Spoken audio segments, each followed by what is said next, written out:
But first டைமா ஒரு பையன் வந்துட்டு ஹைட்ரஜன் சப்போர்ட்டோடு வரும்பொழுது இது ஒரு விழிப்புணர்வா இருக்கணும். ஏன்னா நிறைய பேர் இதனால அஃபெக்ட் ஆகுது. எதனால வரலாம்னா ரொம்ப ஒபிசிட்டி குண்டா இருக்கிறதுனால, ஹேர் ஃபாலிகல்ஸ்ல அடைப்பு அப்ஸ்ட்ரக்ஷன் வரனால அது இன்ஃபெக்ட் ஆயிடுச்சு இது மாதிரி வரலாம். அண்ட் இது வந்துட்டு பயங்கரமா வலிக்கும். திருப்பி இவருக்கே வந்து மோர் தென் 1 இயரா இருக்கு அப்படின்னு சொல்லியிருந்தாங்க. ஏன்னா இது வந்து இந்த கை ஃபுல்லா வலிக்கும், தோள்பட்டை வலிக்கும், நிறைய புண்ணா வந்து ஆக்சுவலி படமா வெடிச்சிங்க. நிறைய போட்டோஸ் இருக்கு. எல்லா லேடிஸோட இமேஜஸ்னால இதெல்லாம் ஷேர் பண்றது இல்ல. ஃபர்ஸ்ட் டைமா ஒரு பையனுக்கு இருக்கிறதுனால அதை உங்களுக்கு ஷேர் பண்றேன்.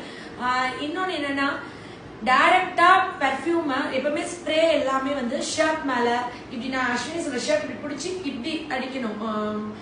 அதுவும் வந்து 18 இயர்ஸ்க்கு மேல நீங்க சப்போஸ் பர்ஃபியூம்ஸ் யூஸ் பண்றீங்கன்னா அப்பயும் வந்து டைரக்டா, இப்ப இந்த தம்பி வந்து டைரக்டா ஸ்ப்ரே டியோட்ரன்ஸ் எல்லாமே டைரக்டா உடம்பு மேல அடிச்சு ஷர்ட் போடுவாங்க. ஷர்ட் போட்டுட்டு அது இப்படி தூரம் இப்படி பிடிச்சி தூரம் அடிங்க.